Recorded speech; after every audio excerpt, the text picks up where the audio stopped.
अजीम किताब, जिस कौम के पास कुरान जैसी किताब, सुभान अल्लाह सुभान अल्लाह, जरा जोर से बोलो सुभान अल्लाह। जिस कौम के पास कुरान पाक जैसी किताब, ऐसी किताब अदल से लेके अब तक जो भी दुनिया में इल्म आया है और आ चुका है और आएगा, अल्लाह अकबर कबीरा, मेरे रब ने वो सब कुरान के अंदर रख दिया है। सुभान अल्लाह सुभान अल्लाह, वाह वाह। इतनी अजीम किताब पाने के बाद पंचर छाप का लेवल, इतनी अजीम किताब पाने के बाद इतना अजीम उसवे हसना, इतनी अजीम सीरत, मेरे आका का वो आला किरदार, जोर से वाह वाह सुभान अल्लाह, जोर से बोल दो सुभान अल्लाह, सुभान अल्लाह। मेरे आका का वो किरदार पाने के बाद भी दुनिया में ये जिल्लत क्यों? भाई साहब इस पर आपने कभी गौर किया है? गौर तो जब करोगे जब नाते और फुर्रियों से टाइम मिले। सही बात। और अगर टाइम मिल गया तो भाई साहब घर में गए भी यहां से जाओगे और रात में कौन क्या बोला भूल जाओगे, बस इतना कहोगे वो मौलाना आए थे बहुत डांट रहे थे, हैं? वो मौलाना आए थे बड़े अच्छे अच्छे डायलॉग बोले थे, मार जोश दिला के मार हंगामा कर दिया था। आपके जोश और जज्बात से कुछ जगह के बेदार करके हंगामा, इनकलाब, क्रांति हो गई। कोई नहीं, क्रांति हो रही है, सब सुबह भूल जाओगे जी, सही बात। कोई क्रांति इनकलाब नहीं हो रहा है। इनकलाब डायलॉग जल से नारों से नहीं होते। अगर तुझे इनकलाब करना है, अगर तुझे अपनी पहचान बनाना है, अपने वजूद को दुनिया से मनवाना है, अगर तुझे दुनिया वालों से अपनी ताकत, अपना किरदार, अपना इखलाक, अपना इल्म, अपनी शराफत, अपनी नजाबत मनवाना है, तो तुझे दुनिया के अंदर नारे नहीं, तालीम का इनकलाब दिखाना होगा। तुझे मदरसों को बेहतर करना होगा, पीर नहीं, खलीफा नहीं, तुझे बेहतरीन आलिम पैदा करना होगा। सुभान अल्लाह, जिंदाबाद जिंदाबाद, वाह वाह, जवाब नहीं। सुभान अल्लाह सुभान। अच्छे आलिम पैदा करो। अच्छे आलिम का मतलब ये मुफ्ती इकरामुल हसन साहब क़िबला, अल्लामा ताहिर रज़ा साहब क़िबला, क़ारी तनवीर साहब, अल्लामा तनवीर साहब, अल्लामा आरिफ साहब, अल्लामा तौहीद आलम साहब, अगर ये इंग्लिश वाले भी हो जाएं साथ में, कंप्यूटर वाले भी हो जाएं, लैपटॉप वाले भी, हाँ, दुनिया के तमाम दीगर मज़ाहिब का मुताला करने वाले भी हो जाएं, है जान पड़ जाएगी।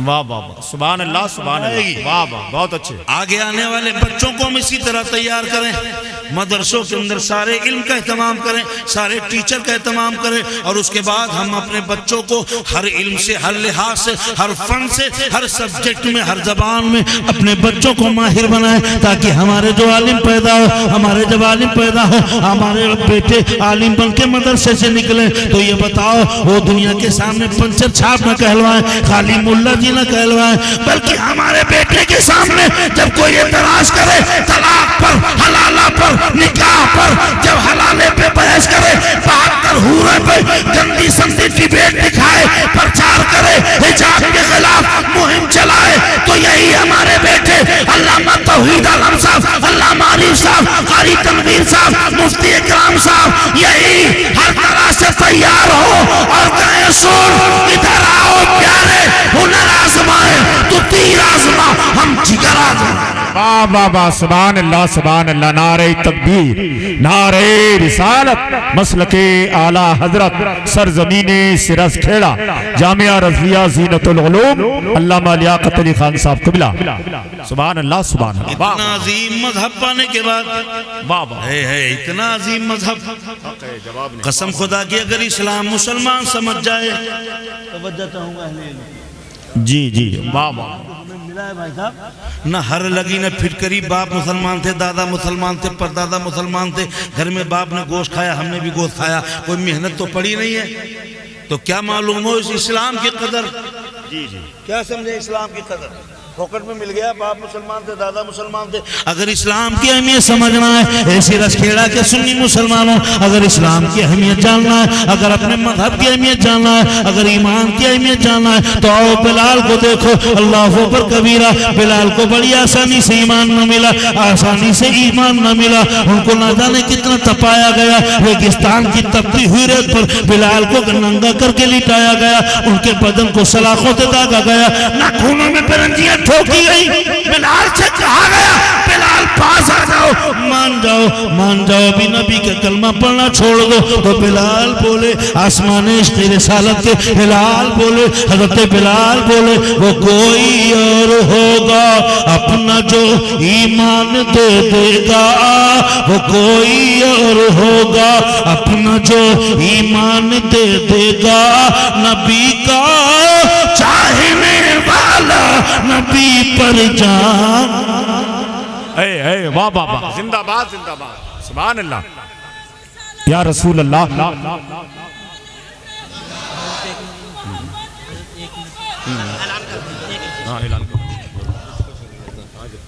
दस्तारबंदी वाले तमाम बच्चे नीचे कुर्सियों पर आकर बैठ जाएं। अल्लामा खतीब हिंदुस्तान गुलाम रसूल बलियाबी साहब बहुत तेज़ी के साथ रौनक स्टेज होने वाले हैं। दस्तारबंदी वाले तमाम बच्चे पहले दर्जा मौलवियत, फिर उसके बाद दर्जा क़िरात और उसके बाद दर्जा हिफ्ज़। तमाम बच्चे अपने अपने हिसाब से कुर्सियों पर आकर बैठ जाएं। बैठ जाओ, बैठ जाओ, कुर्सी पे आके बैठ जाओ। माशाल्लाह, ये आपके मदरसे में मौलवियत की भी, अभी मुफ्ती अकरम साहब क़िबला बता रहे थे कि मौलवियत की भी दस्तार हुई, बड़ा खुशी हुई है। अल्लाह ताला इसको मुफ्ती रजाउल मुस्तफ़ा साहब, सुभान अल्लाह। ये नौजवान उलमा है, अल्लाह ताला, अरे इनको मजबूत कीजिए, इनके बाजुओं को, इनसे काम लीजिए, इनसे फ़ायदा उठाइए। ये बड़े काबिल लोग हैं, इनसे फ़ायदा उठाइए, इनसे काम लीजिए। अल्लाह ताला इनको, आपको, सबको दीन की खिदमत करने की तौफीक अता फरमाए। बैठ जाए, जल्दी बैठ जाए, जल्दी बैठ जाए। माशाल्लाह माशाल्लाह। ये अब सुनो, मैं कहां पे था? अरे बोल सकता है कोई आदमी, बता सकता है? खड़े हो गए, बता, खड़े हो गए। अच्छा अच्छा, बिलाल। तो सुनो भाई साहब, हर लगी ना फिट करिए, आपको मुसलमान ईमान मिल गया तो आप इसलिए कदर नहीं कर रहे हो। बिलाल से पूछो ईमान की अहमियत क्या है। जब बिलाल को नंगा बदन करके उनको रेगिस्तान की तपती हुई रेत पे लिटाया गया, नाखूनों में बिरंजियां ठोकी गई, जिस्म को सलाखों से दागा गया, छाती पर बैठ के कहा गया, बिलाल मान जाओ, मान जाओ, खूबसूरत मक्के की खूबसूरत लड़की से शादी करा दी जाएगी, बेहतरीन मकान बना दिया जाएगा, नहीं तो मार दिया जाएगा। तो बिलाल बोले कि जब तक बिके न थे तो कोई पूछता न था, तुमने हमें खरीद के अनमोल कर दिया। सुभान अल्लाह, जिंदाबाद जिंदाबाद जिंदाबाद, बहुत अच्छा। बिलाल बोले जान जान ले सकते हो, इसके सिवा क्या ले सकते हो? ये कार्यक्रम आज भी चल रहा है, घर वापसी वाला। घर वापसी के नाम से आज भी उल्लाया जा रहा है। बिलाल से कहा गया, बिलाल मान जाओ, बाज आ जाओ। तो बिलाल बोले, दिल तो दे चुका हूं, अब जान बची है, जान ले लो, नबी के नाम पे जान भी कुर्बान। क्या नजर करूं आका, क्या नजर करूं आका, क्या चीज हमारी है। सुभान अल्लाह। क्या नजर करूं आका, क्या चीज हमारी है। ये दिल भी तुम्हारा है, ये जान भी तुम्हारी है। वाह वाह वाह, सुभान अल्लाह, जिंदाबाद जिंदाबाद। ये इस्लाम की अहमियत आपको नहीं मालूम है। अल्लाह अकबर कबीरा। सुनो, दुनिया के बहुत बड़े वैज्ञानिक से पूछा गया, दुनिया के बहुत बड़े साइंसदान से पूछा गया, ये बताओ दुनिया का सबसे बड़ा मजहब कौन? तो वैज्ञानिक बोला कि दुनिया का सबसे कीमती मजहब इस्लाम है। सुभान अल्लाह, बेशक सबसे कीमती मजहब इस्लाम है।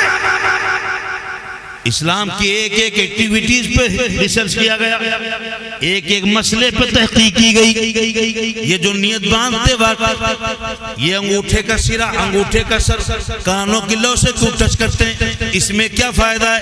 इस्लाम की एक एक एक्टिविटीज पर, एक एक रुकन पर, एक एक वाजिब पर, एक एक मुस्तहब पर रिसर्च किया गया। भाई साहब आप ना जाने कहाँ हो, सच्चाई दुनिया में दबाई जा रही है। जब आसमान पे रिसर्च किया गया तो वैज्ञानिक बोला कि ऐसा लगता है आसमान पे कभी दरवाजा खोला गया है, ऐसा लगता है जमीन से किरास करके, आसमान को किरास करके कोई ऊपर गया है, आसमान के ऊपर कोई गया है। अल्लाह अकबर कबीरा। वैज्ञान भी इसको मानता है, साइंसदान भी इसको मानते हैं कि आसमान का कभी दरवाजा खुला है, आसमान कभी खुला है, इस जमीन से आसमान के पार कभी कोई गया है। इसको वैज्ञानिक मानते हैं, डॉक्टर मानते हैं, साइंसदान मानते हैं। नारे तकबीर। प्यार करता है क्यों?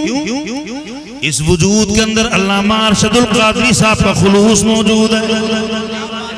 इस वजूद के अंदर अल्लामा अरशदुल कादरी साहब का खुलूस मौजूद है, उनका जज्बा मौजूद है, उनकी तरबियत मौजूद है, उनकी सोहबत का असर मौजूद है। अल्लाह अकबर कबीरा। इससे पता ये चलता है रईसुल कलम अल्लामा अरशदुल कादरी साहब कितनी बड़ी शख्सियत के मालिक थे। जब उनके तरबियत याफ्ता अल्लामा गुलाम रसूल बलियावी के जज्बे का ये आलम है, तो रईसुल कलम के जज्बे का आलम क्या हो?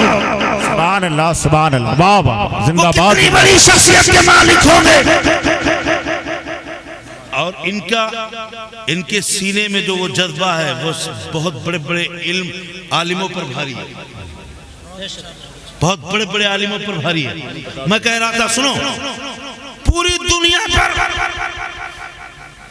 बड़े बड़े वैज्ञानिकों ने इस्लाम की एक एक एक्टिविटीज पर रिसर्च किया। ये हाथ नमाज में यहाँ पे क्यों बांधते हैं, अंगूठे का सर कानों की लौ से क्यों टच करते हैं, एक एक एक्टिविटीज पर नाक में पानी क्यों चढ़ाते हैं, चौथियाई सर का मसा क्यों करते हैं। धुलवाना मकसद होता तो पानी ले जाके सर भिगोने का हुक्म होता, मगर नहीं, भीगे हाथ सर पे फिराना ऐसा क्यों कहा गया है? एक एक एक्टिविटीज पर दुनिया ने रिसर्च कर लिया है। और सुनो, जब कोई वैज्ञानिक, साइंसदान, डॉक्टर तहकीक करता है तो तहकीक की रिपोर्ट, नतीजा लिखने से पहले वुजू करता है और अपने इलाके के आलिम के पास जाता है और कहता है देर न करो कि मुझे कलमा पढ़ा के मुसलमान कर लो। सुभान अल्लाह, सुभान अल्लाह, जिंदाबाद जिंदाबाद, नारे तकबीर, नारे रिसालत, मसलके आला हजरत। सुभान अल्लाह, सुभान अल्लाह।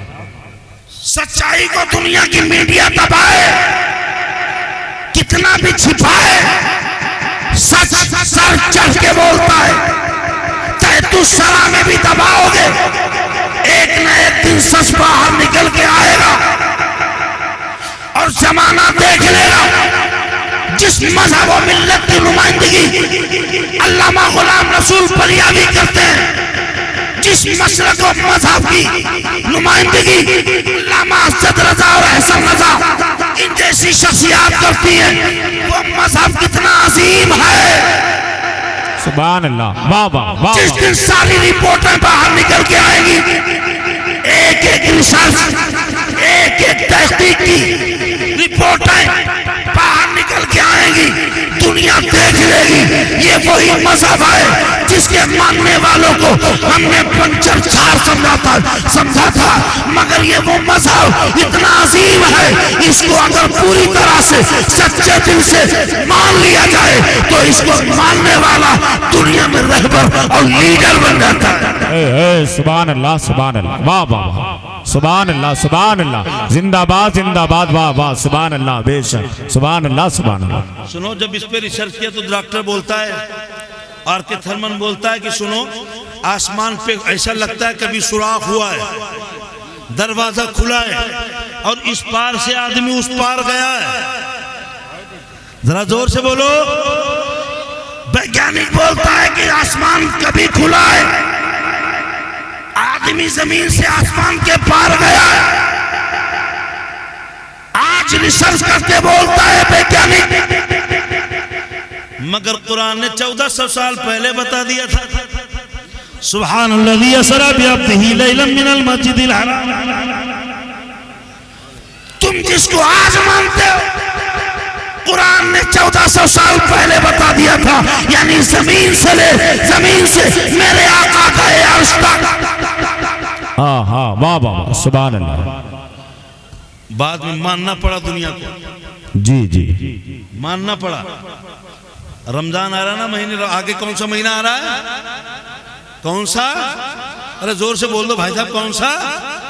रमजान शरीफ का महीना आ रहा है।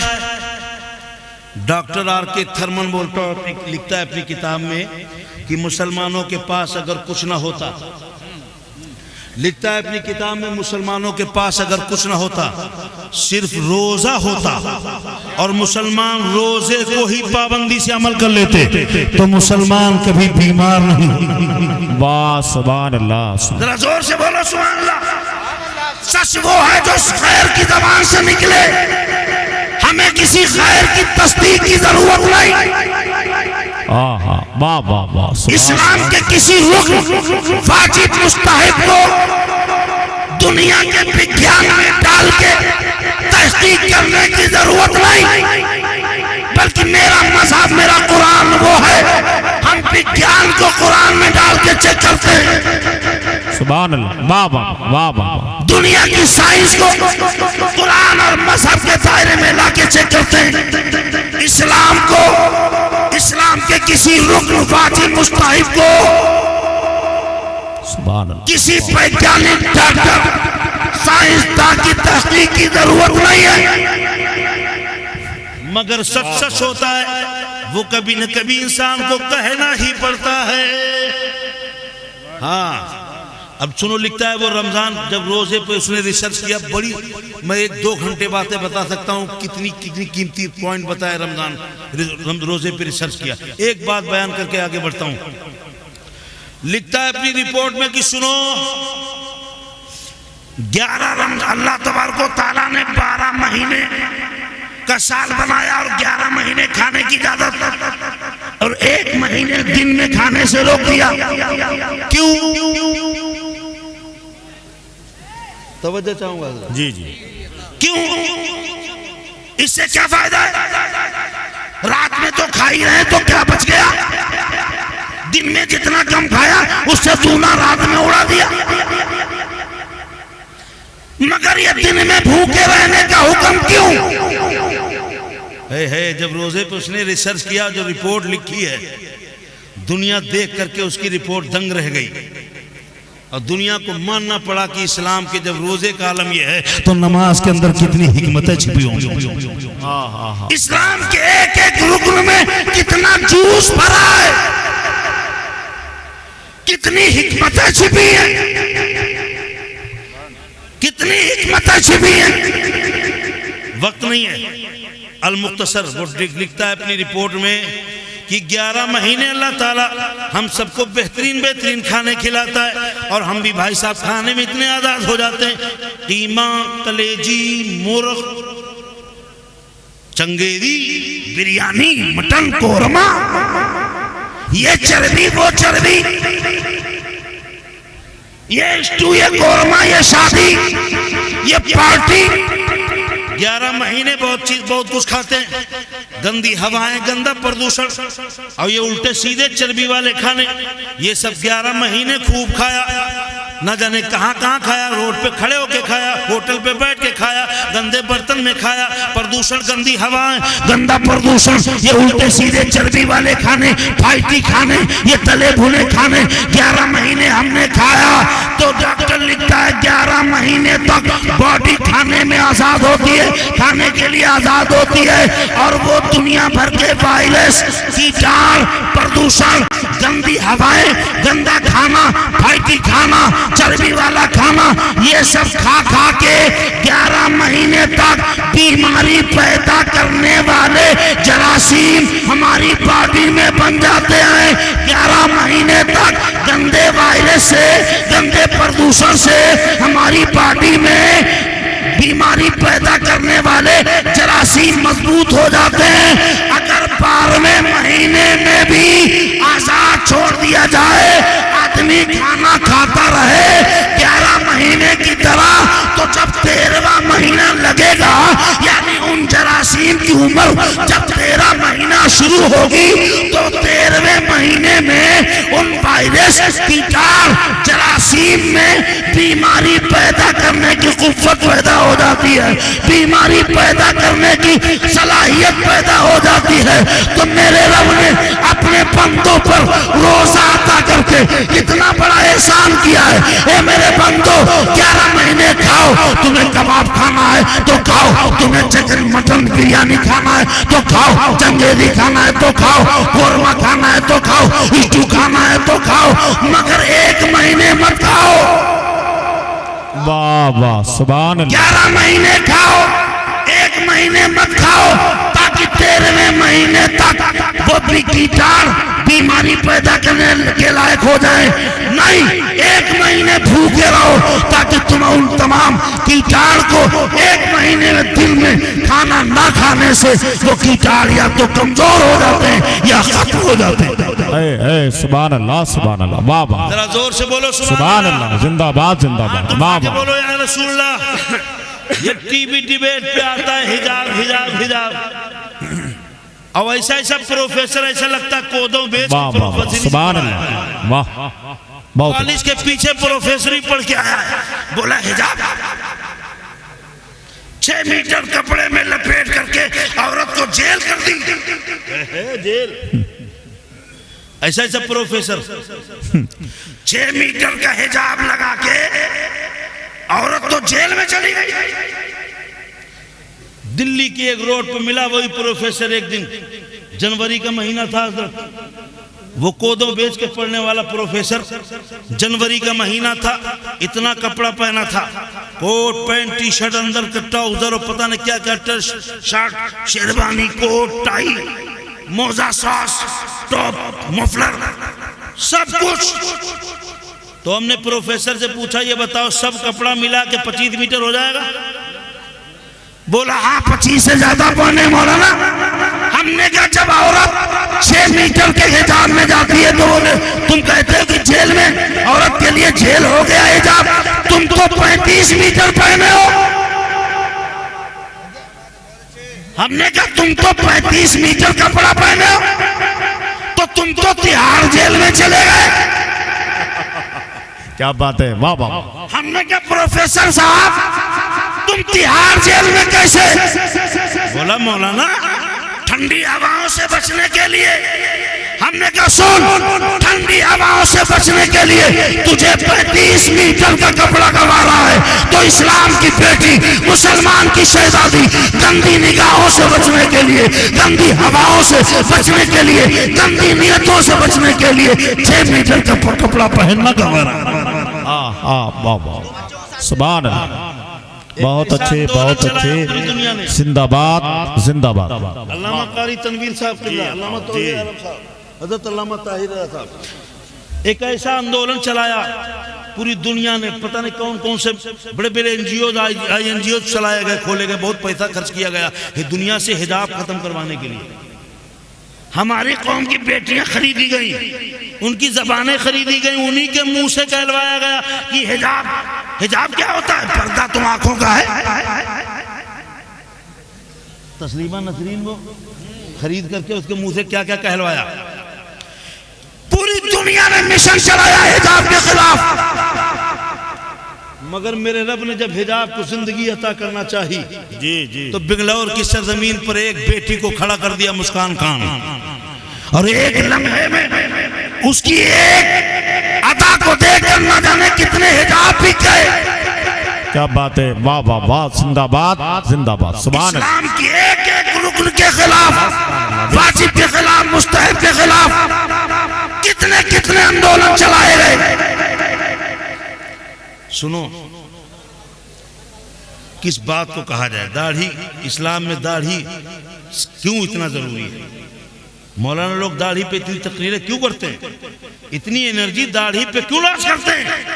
ये अल्लामा गुलाम रसूल बलियावी साहब जिनकी हर तकरीर में नमाज की दावत, मुफ्ती साहब किबला, आपके मदरसे के प्रिंसिपल साहब, ये मुफ्ती साहब, इनकी हर तकरीर में नमाज की दावत क्यों? मौलाना लियाकत आए बोले नमाज पढ़ो नमाज पढ़ो नमाज पढ़ो, अल्लामा गुलाम रसूल बलियावी साहब आए नमाज पढ़ो, वो लॉजिक निकाल के वो दलीलें दे करके किसी सूरत से तुम्हारा दिमाग और दिल नमाज की तरफ फिर जाए, ऐसे ऐसे जुमले निकालते हैं, ऐसी ऐसी मेहनत करते हैं, जाफिशानी करते हैं, अरगरेजी करते हैं, ताकि कौम इस्लाम की तरफ पलट के आ जाए, इस्लाम की तरफ पलट के आ जाए, मुसलमान सुन्नी मुसलमान नमाज की तरफ पलट के आ जाए। इतनी एनर्जी नमाज पे क्यों? वाह वाह सुभान अल्लाह। यही बात। और कुरान में भी जगह जगह पे बार बार मुतादिद बार नमाज पढ़ो नमाज पढ़ो नमाज पढ़ो, नमाज कायम करो नमाज कायम करो नमाज कायम करो। जल्दी बिठा लो जल्दी बिठा लो जो भी बैठने वालों। बस आखिरी बात है मेरी, जी जी इतने बड़े खतीब को बिठाल के और मैं तकरीर करूं, आप इस्तिफादा कीजिए। बहुत कम मिलते हैं ऐसे लोग, कभी कभी मिल जाते हैं, इनसे फ़ायदा उठाइए। मैं खैर इतना मुश्किल और महंगे से नहीं मिलता हूँ, बड़ी आसानी से मिल जाता हूँ और फिर मिल जाऊँगा। लेकिन हजरत के पास वाकई वक्त की बात पैसे की नहीं है। अरे ये वो लोग हैं पैसा जिनकी ठोकरों पर आए, पैसा जिनकी ठोकरों पर आए। और अल्लामा अरशदुल कादरी साहब को तरबियत याफ्ता कभी पैसे की तरफ देखता भी नहीं, सोचता भी नहीं। कसम खुदा की मैं जहां तक जानता हूं, अल्लामा की एक एक करवट कौम की फलाह के लिए होती है, एक एक सांस कौम की फलाह व बहबूद के लिए होती है। वाह वाह वाह। मैं वही तो कहना चाह रहा हूं, ऐसे मदरसे बनाओ भाई साहब। तुमने तो खलीफा बनाना शुरू कर दिए, बनाना था अच्छे उलमा, बनाना शुरू कर दिए खलीफा। ले खलीफा, ये खलीफा, वो खलीफा, ये खलीफा, वो खलीफा, ले खलीफा, गांव गांव खलीफा। खिलाफत नहीं खाली। और खलीफा के लिए कोई पढ़ना पढ़ाना तो जरूरी है नहीं, दाढ़ी टोपी लगा लो, बरकाती टोपी लगा के एक प्रोग्राम कराओ। पीर साहब को 10,000 का लिफाफा रखो, 2-3 बार हाथ चूमो, ले बेटा खिलाफतनामा। और खिलाफत नहीं, कारी तनवीर साहब सही फरमा रहे हैं, खाली आफत। सही बात, खुली आफत। जो और कुछ कह दीजिए वो भी सही है। ये खिलाफत है। क्या होगा कौम के इन खिलाफतों से? उलमा पैदा करो, शायर पैदा करने पे तवज्जो दे रहे हो, शायरों को बढ़ावा दे रहे हो, फुर्रियां चला के उनकी हिम्मतें बढ़ा रहे हो, ताकि अच्छे उलमा बनने का शौक नहीं बल्कि अच्छे शायर बनने का शौक पैदा हो हमारी कौम में।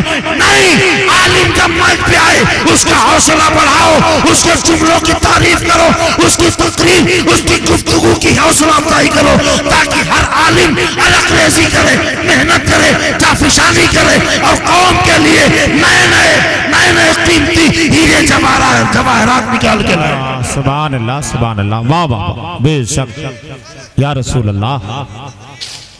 जिंदाबाद जिंदाबाद। उलमा की हिम्मतें बढ़ाओ, ये मुफ्ती साहब किबला इनके हौसले बढ़ाओ, ये मुफ्ती साहब किबला इनकी हौसला अफजाई करो।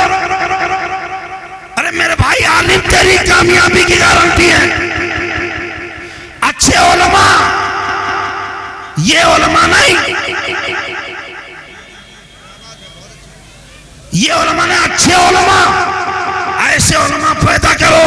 अपने बच्चों को इतना पढ़ाओ, इतना पढ़ाओ, इतना पढ़ाओ कि तुम्हारा बेटा मस्जिद जाए तो बेहतरीन आलिम लगे, ऑफिस जाए तो बेहतरीन डॉक्टर और PhD लगे। वाह वाह वाह वाह। जिस मैदान में तुम्हारा बेटा जाए कामयाब हो, ऐसे पढ़ाओ अपने बच्चों को, ऐसे मदरसे बनाओ। तुम्हारी बेटियों को आज शिकवा कर रहे हो कि ये बेटियां जा रही हैं, मुर्तद हो रही हैं, सबका कलेजा मुंह को आता है। सोशल मीडिया पे जब कोई खबर मिलती है इस्लाम की वो शहजादी जो कलमे तैयबा और चंद सूरतें सीने में लिए हुए गुमराह हो गई, मुर्तद हो गई, कलेजा मुंह को आता है। मगर इसके गौर किया कभी ऐसा क्यों? जी जी, ये क्यों हुआ भाई साहब, क्यों हुआ? गौर किया?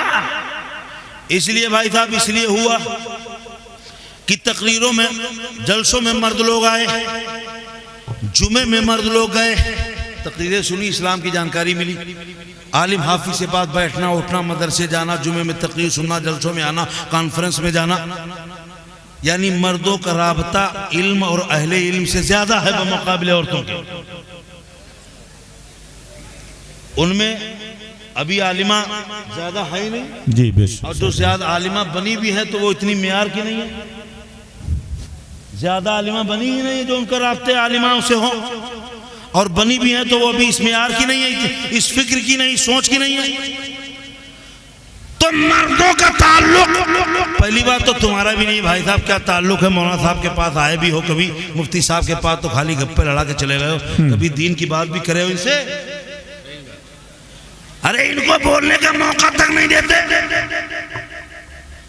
कारी ज़ैनुल आबिदीन साहब क़िबला, मैंने देखा है एक नेता, हमारे गांव के नेता बड़े कभी कभी बड़े अच्छे भी होते हैं और कभी कभी बड़े खतरनाक भी होते हैं। उसके पास जब बैठो नेताओं के पास तो वो अपनी ज्यादा बोलते हैं। अरे नहीं, जब महफिल में कोई आलिम दीन आए उसको बोलने दिया करो, उसको छेड़ा करो, ताकि कुछ न कुछ तुम्हारी महफिल में दीन देके जाए। वाह वाह, सुभान अल्लाह, मौका दिया करो बोलने का खुल के। मगर वो भाई साहब अपनी कहे जा रहे हैं, अपनी कहे जा रहे हैं। कुल मिला के थोड़ा बहुत उलमा से हमारी कौम के नौजवानों का राब्ता है, जलसों में भी वही आते हैं, तकरीर भी वही सुनते हैं, मस्जिदों में जुमे में वही सुनते हैं, लेकिन हमारी बहनों तक, हमारी माँ बहनों तक इस्लाम की एक बात भी नहीं पहुंचती। बोलो कैसे, कैसे पहुंचेगी? कोई जरिए नहीं, बस जुमे में वो आती नहीं, जलसे में आना भी नहीं चाहिए, जलसों में उनके अंदर ऐसी आलिमाएं हैं नहीं, इसमें क्या होता है? हाँ, आलिमा उनके दरमियान में तबलीग के लिए जाती नहीं। तो ये बताओ हमारी माँ बहनों तक इस्लाम की बातें कैसे पहुंचेगी? जी जी जी, सोचा भाई साहब कैसे पहुंचेगी? और थोड़ा बहुत टाइम भी मिल गया खाना पीना करने के बाद तो भाई साहब वो लग गई सीरियल देखने। और ये कौम को नौजवान कभी डांटता नहीं, कभी टोकता तक नहीं। जी जी, वो लग गई सीरियल देखने। ये बताओ जुमा में तकरीर में उनका कोई ताल्लुक नहीं इस्लामी बातों से, तो उन तक इस्लाम कैसे पहुंचेगा? थोड़ा टाइम रात में मिला भी तो वो अल्लामा साकिब रजा मुस्तफाई या अल्लामा गुलाम रसूल बलियावी को सुनने के बजाय तो सीरियल देख रही है। वाह वाह, तो कैसे इस्लाम पहुंचेगा? ईमान की अहमियत कैसे पता होगी कि मेरे रब ने हमें मुसलमान बनाया, ईमान अता किया। ये ईमान इतना आसान नहीं है कि दुनिया के माल के लिए गिरवी रख दिया जाए, दौलत के लिए, शोहरत के लिए, या अच्छा लड़का कोई मिल जाए उसके लिए हम ईमान बेचते हैं। अगर हमारी बेटियों को ये सिखाया गया होता ईमान की अहमियत क्या है, ईमान, अरे जिंदगी देना तो दूर की बात है, जान देनी पड़ जाए फिर भी जान देना गवारा है, मगर ईमान पे आ जाता है, ये हमारी बेटियों को गवारा नहीं है। ये बातें कौन सिखाएगा? हाँ, वाह वाह वाह, सुभान अल्लाह। इस ईमान की अहमियत कौन बताएगा इनको? कौन सिखाएगा कि बिलाल ने तकलीफें बर्दाश्त कर ली? अरे तुम पैसे के लालच में ईमान तबाह करते हो। ईमान की वो अहमियत है जिसके सामने जान की कोई अहमियत नहीं, माल की कोई अहमियत नहीं। तो ये कौम की बेटियां कैसे जानेंगी भाई साहब ईमान कितना इंपॉर्टेंट है? जान से ज्यादा, माल से ज्यादा, शादी से ज्यादा, जिंदगी से ज्यादा ईमान इंपॉर्टेंट है। कैसे जानेंगी? इस्लाम की बात पहुंचती नहीं, ऊपर से काली जो टीवी के जरिए से खुराफातें पहुंचती रहती हैं। तो ये बताओ जब जब घर वापसी का कार्यक्रम होगा तो सबसे ज्यादा इन पे असर होगा कि नहीं?